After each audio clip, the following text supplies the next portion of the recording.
bienvenue encore une fois de plus à ce nouveau numéro que nous réalisons à Goma, en direct de la ville de Goma. Vous le savez peut-être, nous revenons sur cette question qui suscite des polémiques, qui divise la classe politique. C'est cette question liée à la coalition cache entre, bien sûr, vous le savez, les militants de l'IDPS et ceux de l'INC qui est de Vital Kamerhe. Il y a des guerres entre les militants, les pro-Kamerhe, voilà, et les pro-Félix. Aujourd'hui, avec bien sûr, à travers une occasion, nous venons de rencontrer les porte-parole de l'INC au niveau de la province du Nord Kivu. Lui, c'est M. Adrien Mouchoumou qui va bien sûr nous éclairer qu'est-ce qui se passe finalement au sein de cette coalition cache, bien sûr cache. Là, on voit l'INC et l'IDPS. Qu'est-ce qui se passe entre les militants de cette coalition? Parce que vous le savez, il y a eu des différentes déclarations entre ces partisans de cette coalition. Alors, Monsieur Adrien, nous profitons de votre séjour à Goma. Bienvenue d'abord. Et surtout, merci de nous avoir accordé cet entretien. Merci beaucoup, mon frère. Merci beaucoup. C'est vrai, je suis à Goma, c'est ma ville. Oui. C'est le chef-lieu de la province du Nord Kivu. Cette province qui nous a tout donné. Et donc, nous sommes là et tout se passe bien. Et comme je viens de le dire, nous profitons de votre séjour à Goma. Vous venez de Kinshasa. Mais une question qui est là, c'est une question qui suscite vraiment des réactions sur les réseaux sociaux. Qu'est-ce qui ne marche pas entre les pro-Kamerhe? Vous, je rappelle, je l'ai dit, vous êtes les porte-parole de l'INC au niveau de la province du Nord Kivu. Vous êtes la personne la mieux placée pour nous expliquer ce malaise. C'est quoi finalement, qu'est-ce qui ne marche pas entre votre partenaire qui est l'IDPS? Merci beaucoup, monsieur le journaliste. Mais je veux dire qu'au niveau de notre coalition, le cap pour le changement, tout se passe bien. Ça va bien. Mais il y a un malaise entre les pro-Kamerhe et bon, oui, ça ne manque jamais dans toutes les familles politiques, ça ne manque jamais. C'est vrai qu'on a vécu pendant un moment des voix discordantes certains jeunes de l'UDPS et certains cadres de l'UDPS qui se sont pris au directeur de cabinet du chef de l'État, son Excellence Vital Kamerhe Lwakanyingi, qui est mon président du parti l'Union pour la Nation congolaise et qui est pourtant l'architecte de la victoire politique que nous avons eue le 30 décembre 2019. Et donc, c'est vrai, ça nous a écœurés parce que nous avons dit quand même que s'il y a un homme à abattre dans ce pays ou dans cette coalition, ce ne serait pas celui qui a voulu, celui qui a fait taire ses ambitions pour que la République démocratique du Congo puisse se doter d'un nouveau chef de l'État qui est voté par l'ensemble du peuple congolais. Donc, ça nous a quand même écœurés, mais je crois qu'avec l'État, les gens ont compris qu'il fallait mettre un peu d'eau dans leur vin pour que nous puissions cheminer ensemble. Et effectivement, nous avons pris la parole pour dire que tous ceux qui s'étaient en train de s'agiter et s'en prendre au directeur de cabinet du chef de l'État devraient comprendre que nous n'allons pas tolérer que ces désordres continuent, nous n'allons pas tolérer que ces attaques continuent en 2020. Quels sont ces gens qui se prennent à Vital Kamerhe? Comme vous l'avez dit, c'est quelques militants de l'UDPS, quelques cadres de l'UDPS, quelques responsables des structures de l'UDPS. Donc nous l'avons c'est-à-dire qui c'est des gens qui animent des structures du parti. Par exemple comme? Non, mais ça ne vaut pas la peine de les citer parce que je sais qu'ils vont m'écouter, ils vont me voir. Je leur dis de faire attention. 2020, nous n'allons pas accepter que vous puissiez clouer au pilori un homme qui a fait de tout son mieux pour que vous puissiez accéder au pouvoir. Nous connaissons l'histoire politique de ce pays, nous connaissons que l'UDPS est un parti qui a milité pendant de longues années. 37 ans d'élite, ce n'est pas petit. Et c'est pourquoi moi j'ai toujours dit, avec cette coalition que nous avons eue après ces assises de Genève qui ont capoté, nous nous sommes retrouvés à Nairobi et nous avons accepté, nous UNC, de laisser l'UDPS prendre les devants pour les élections du 30 décembre 2019.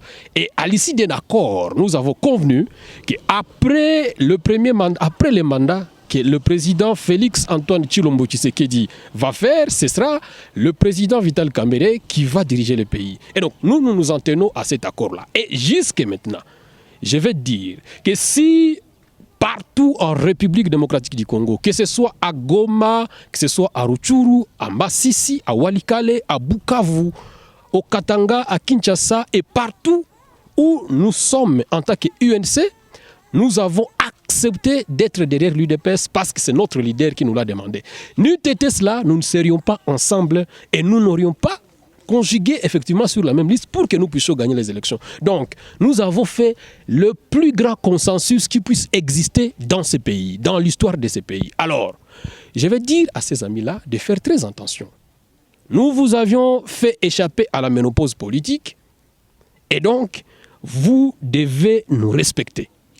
Mais si Adrien, vous venez de le dire, que vous n'allez pas tolérer, vous n'allez pas accepter qu'on se prenne au président de l'INC Vital Kamerhe, c'est parce que si aujourd'hui Félix est président, c'est grâce à lui, c'est ce qu'on peut retenir de ça. Ben oui, mais comme vous le savez, ce n'est pas un secret pour personne dans ce pays, c'est tout le monde qui le sait. Et ce n'est pas le premier. Lui là, il a cet avantage d'être la seule personne dans ce monde qui peut prendre quelqu'un, le soutenir et que celui-là devienne président de la République. Il est le seul, il en a déjà fait 2. Et je sais que le 3e, ce sera lui-même. Et donc, nous nous en tenons à cet accord-là. Comme je le disais, nous ne pouvons pas accepter une seule minute que l'on nous dise que cet accord, nous allons le mettre au frigo. Non, il n'est pas question. Si nous avons accepté d'être ensemble et si nous avons accepté de travailler dans ces conditions, comme vous le savez, le chef de l'État a 3 directeurs de cabinet adjoints. Mais le président Vital Kamerhe a décidé de dire non, je ne vais pas, même si on devait faire un partage équitable, équilibré, mais je vous concède les 3 postes, vous les occupez, vous, UDPS. Nous avons 17 conseillers principaux à la présidence de la République. Mais le président Kamerhe a décidé de dire UDPS prenait 15, nous prenons seulement 2. Mais ça, c'était un compromis inimaginaire. Et nous, à l'UNC, nous sommes restés étonnés que le président continue à faire des consensus comme ça. Mais je ne peux pas comprendre que les mêmes qui sont en train de prendre presque toutes les dividendes politiques puissent s'en prendre encore au secrétaire de cabinet. Mais ça, il faut qu'il fasse attention. Mais M. Adrien, vous venez de le dire, les chefs de l'État, 3 chefs qui se trouvent au niveau de son cabinet. Mais c'est le vous, parce qu'il y a Vital Kamerhe aussi qui est là. C'est le vous, pourquoi ces gens-là se prennent seulement qu'à Vital Kamerhe? Bon, non, mais je crois que derrière toutes ces attaques-là, je vois l'horizon 2023. Parce que ce n'est pas pour la première fois. Nous avons déjà été en coalition avec plusieurs personnes et à la dernière minute, ils se détournent du bon sens. Et comme vous le savez, un homme qui se détourne du bon sens est considéré comme un bijou d'or au groin d'un porc. Et ça, nous ne pouvons pas tolérer. Et donc, c'est cette envie-là de continuer, je pense. Les amis pensent que nous avons fait ce consensus-là, nous avons trouvé ce compromis-là, mais qu'après, parce que nous leur avons permis d'être là où ils sont, qui peuvent se détourner du bon sens et faire en sorte que nous ne puissions pas bénéficier de ce que nous avons convenu. Alors ça, nous ne pouvons pas accepter. C'est pourquoi j'ai dit, la perspective électorale 2023 présente à la tête d'affiche Vital Kamerhe Lwakanyingini King. Ça, ce n'est pas négociable. Ça, c'est connu de tout le monde. En 2023, le président de la République va s'appeler Vital Kamerhe Lwakanyingini King. Vous savez bien, en dépit de s'être désisté en faveur de Félix, mais il a été 4e aux élections. C'est-à-dire, il y a des gens qui ont dit, Monsieur le Président, même si vous désistez, nous vous aimons, nous allons voter pour vous. Et ils ont fait de lui 4e aux élections, alors qu'il n'était même pas dans la course, il s'était déjà retiré. Donc, c'est-à-dire, ils sont des millions de Congolais qui croient en lui et qui sont prêts à les porter à la magistrature suprême. Il en a déjà porté 2. Le peuple congolais veut maintenant voir que cet homme-là, cet architecte-là, lui-même à l'œuvre à la tête du pays. Et nous, c'est cela notre lutte. Donc aujourd'hui, on peut dire que l'INC plébiscite directement, ou bien déjà Vital Kamerhe, candidat président aux élections de 2023. Mais l'accord qui a porté Félix aux élections, à la tête du pays, cet accord-là lui-même avait déjà plébiscité. C'est un compromis qu'on a déjà. Nous, on ne peut pas on ne peut pas dire aujourd'hui que c'est encore quelque chose qui doit faire objet de négociations. Non, c'est connu de tout le monde. Et nous, à l'UNC, nous ne nous reposerons que lorsque le président Vital Kamerhe Lokanyingini Nkingi sera président de la République démocratique du Congo. Ça, les amis de l'UDPS qui sont sceptiques et qui pensent que nous allons concéder cela, eh bien, ils doivent faire attention. Nous travaillons pour cet objectif-là, et c'est pour ça que nous avons accepté de voter pour le président de la République actuelle. Et avec ces guerres qu'on observe ces derniers temps, pensez-vous que ça sera possible en 2023? Non, je suis en train de faire la rétrospective des attaques qui ont été faites contre le président Vital Kamerhe, et je suis en train d'espérer qu'en 2020, il n'y aura pas de petits gens qui viendront faire la même bêtise. C'est ce que je dis. Ce n'est pas qu'il y a des guerres. Je vous ai dit en luminaire que nous allons bien dans la coalition, même s'il y a effectivement des gens qui s'arrogent le droit de s'attaquer contre la personne qui a fait en sorte qu'il soit là. Oui. Pour la première fois, nous avons vu des gens, pour la première fois, tenir les signataires. Pour la première fois, nous avons vu des gens dans la République qui sont encore au bas de l'école, ont fait des autorités dans ce pays. Ça, c'est grâce au génie de Vital Kamerhe. Cet homme-là, c'est un mystère. Et moi, j'ai toujours dit, c'est une espèce en voie de disparition qu'il faut donc protéger à tout prix. C'est la République qui doit le protéger parce qu'en fait, deux comme lui n'existent pas dans ce pays. Et donc, j'ai dit encore une fois. Exagéré, il y a quand même d'autres. Non, c'est trop. Mais écoutez, il n'y a pas de personne identique. Il est unique à son genre. C'est un homme qui sait faire le consensus que tout le monde ne peut pas faire dans ce pays. Contesté par un grand nombre de Congolais, vous le savez. Non, il ne faut pas dire ça. Contester comment? Alors qu'aujourd'hui, vous savez que c'est l'UNC, c'est la deuxième force politique de la République démocratique du Congo. Ça, vous le savez. Nous quittons l'opposition, nous sommes au pouvoir aujourd'hui, mais vous savez ce que nous avons apporté dans la gibecière électorale. Vous le savez. Et donc, aujourd'hui, celui qui peut s'en passer de l'UNC, c'est de la sorcellerie à forte dose. Monsieur Adrien, vous le savez très bien que le président Félix, c'est quelqu'un qui écoute la base, et cette base-là lui impose, avec tout ce qu'on est en train d'observer, semble lui imposer de s'écarter petit à petit de Vital Kamerhe. Vous ne voyez pas qu'on est vers vraiment une division, ou bien voilà une division de cette coalition? Non, d'abord il faut rectifier, monsieur le journaliste. Il n'y a personne qui peut demander la séparation, le divorce d'avec le président de la République. C'est cette base-là qui ne veut pas des caméras. Écoutez, c'est quelle cette base-là? Non, c'est des petits aventuriers. J'ai suivi par exemple un groupe de petits messieurs là qu'ils appellent les G, c'est pas 20 combien, tout ça. C'est se prononcer depuis Kinshasa. Depuis Kinshasa qui ont fait une déclaration et tout. Bon voilà, c'est des petits margoulins, des petits bandits de l'UDPS qui sont de frustrés à l'UDPS qui se sont pris au président Vital Kamerhe. Et moi je leur dis faites attention. Ceux qui nous connaissent, nous UNC, savent que nous sommes un parti formé. Nous sommes des cadres suffisamment formés pour la gestion de la République. Nous avons toujours eu une modération légendaire. Nous avons toujours eu un consensus lorsqu'il y a un différend. Mais nous avons aussi été des grands batailleurs lorsqu'il le faut. Je vais vous rappeler la date du 19, du 15, 16, 17, et 18 et 19, et même le 21 janvier 2015, lorsque nous avons refusé catégoriquement l'alinéa 3, l'article 8 qui conditionnait les élections par le recensement. Vous avez vu à l'est de la République démocratique du Congo et partout dans le pays comment les militaires de l'UNC étaient au premier plan. Alors que les autres non, je parle maintenant, étaient dans autre chose. Vous vous rappelez bien. C'était une lutte que nous avons amenée jusqu'à la réussite, jusqu'à ce que M. Kabila a fini par abdiquer. Et donc nous ne pouvons pas oublier l'histoire. C'est une histoire qui est têtue. Et moi, je répète, les amis qui pensent qu'ils peuvent se jouer de nous, en tout cas, nous ne sommes pas dans ces jeux-là. Alors, M. Adrien, nous tendons vers cet entretien exclusif que vous accordez à Congo Live Télévision.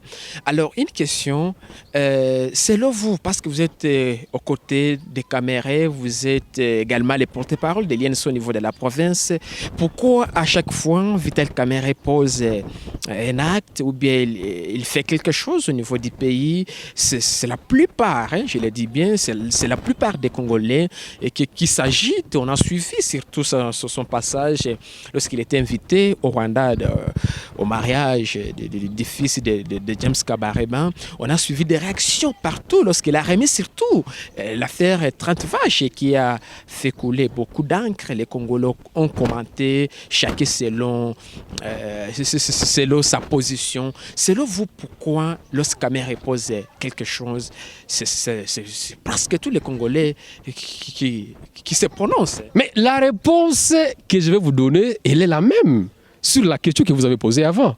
Est-ce qu'il est aimé par le peuple congolais? Est-ce qu'il est porté dans le cœur de l'ensemble du peuple congolais? Effectivement, c'est cela la réponse. Quand il est attaqué à toute intervention, à tout acte qu'il pose, ça voudrait dire tout simplement que c'est l'homme le plus suivi par le peuple congolais.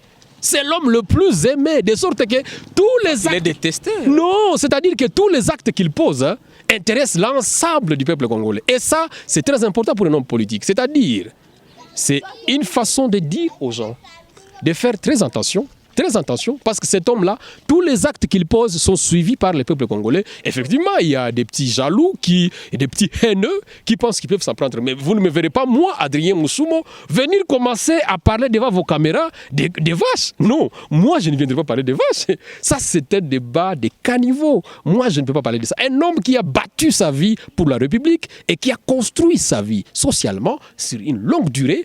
Non, donner ce qu'il a donné, c'est la simple des choses. Et moi, je ne peux pas venir parler de ces histoires des vaches et tout ça. Non, ce qui m'intéresse, ce sont ces réactions du peuple congolais, que ce soit sur Facebook, sur Twitter, que ce soit WhatsApp, partout dans les médias. J'ai suivi les réactions du peuple et moi, je dis merci beaucoup, peuple congolais. C'est une preuve éloquente que vous portez votre leader au fond de vous-même.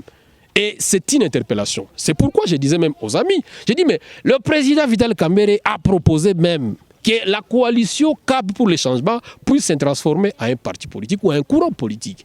Mais cette proposition-là, c'est pour aider nos partenaires de l'UDPS. Nous n'avons même pas grand-chose à gagner, nous, UNC.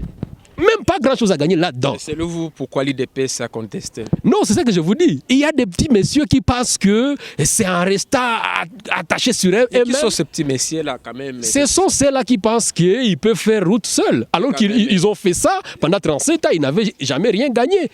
C'est de cela que je parle. Donc, même dans cette transformation de la coalition en parti, c'est en tout cas le souci qu'a Vital Kamerhe de continuer à aider l'UDPS et à aider effectivement tous les acteurs politiques qui voudraient également porter cette espérance de voir le Congo de demain être prospère. Ça, c'est le souci du président Vital Kamerhe et c'est le souci que tous ceux qui voudraient voir le Congo changer doivent porter. Les soucis de Kamerhe continuent à aider l'IDPS. Donc, selon vous, sans Kamerhe, l'IDPS ne peut plus exister, si on comprend à ce sens. Ce serait trop grave de dire ça, ce serait trop grave, mais on sait que sans lui, l'IDPS n'avait encore rien gagné. Mais c'est avec lui qu'ils ont gagné la présidence. Sans Kamerhe, il n'y a pas Félix.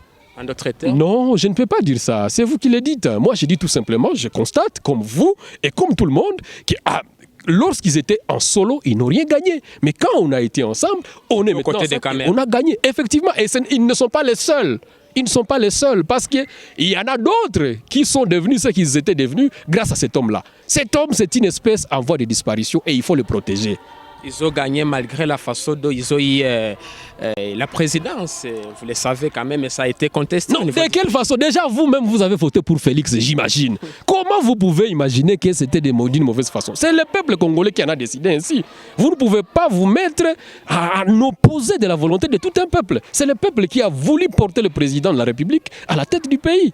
Et donc, c'était un destin et donc, qui a été dessiné ensemble par deux hommes et qui a eu effectivement le soutien de l'ensemble du peuple congolais. Merci beaucoup, Adrien. Nous sommes vers la fin de cet entretien. Je rappelle que vous êtes les porte-parole de l'INC au niveau de la province du Nord Kivu. On a profité de votre séjour à Goma parce que pour le moment, vous restez à Kinshasa. Exact. Ok, alors la dernière question, j'aimerais que vous puissiez regarder cette caméra-là. Les messages forts que vous voulez lancer à ces petits messieurs, entre guillemets, de l'IDPS que vous aviez qualifié, donc les gens là de l'IDPS que vous aviez qualifié, entre guillemets, les petits messieurs qui se prennent à votre président Vital Kamerhe. Vous regardez la caméra et vous lancez un message fort à cette population-là ou bien à ces militants-là de l'UDPS? Je vais dire aux amis de l'UDPS, vous êtes nos frères et c'est cette fraternité-là qui nous a mis ensemble. Nous avons ensemble écrit l'histoire de la République démocratique du Congo. Ensemble, nous avons gagné la confiance du peuple congolais. C'est dans l'unité, c'est dans l'amour, c'est dans la sincérité que nous allons bâtir un Congo meilleur. C'est dans l'unité que nous allons répondre aux attentes du peuple congolais. Le peuple attend beaucoup de nous. Et nous avons l'obligation de satisfaire le peuple congolais. Ainsi que vous le savez, nous avons des projets importants pour la République. Nous avons une vision importante que nous devons exécuter en faveur du peuple congolais. S'il vous plaît, essayez de mettre un peu d'eau dans votre vin. 2020, je souhaite que ce soit une année d'unité, une année de collaboration, une année de convivialité, une année de la vérité, une année de la transparence, mais surtout une année de respect. Apprenons à nous respecter mutuellement. Nous sommes des partenaires politiques, mais surtout nous sommes des alliés politiques. C'est ensemble que nous avons gagné. Essayons de bâtir un Congo uni et c'est dans l'unité, encore une fois, que nous allons y parvenir. Donc, c'est un appel pathétique que je lance pour l'unité dans notre coalition. Vous le savez, ce n'est pas facile de subsister avec nos partenaires du FCC. Si déjà nous pouvons nous diviser, si déjà nous pouvons avoir des guerres à l'interne, eh bien, nous ne saurons pas faire face aux demandes innombrables de la population. Vous savez que nous sommes en train de diriger avec des gens qui ont fait 18 ans au pouvoir. Nous avons trouvé le pays par terre. Nous devons le reconstruire ensemble. Et c'est dans l'unité que nous allons le faire.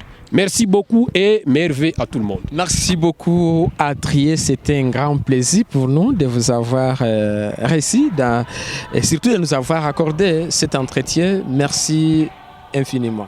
Je vous remercie également. Merci beaucoup à vous aussi et à votre média. C'était un plaisir d'être reçu par vous aujourd'hui. Merci et meilleurs vœux à vous également.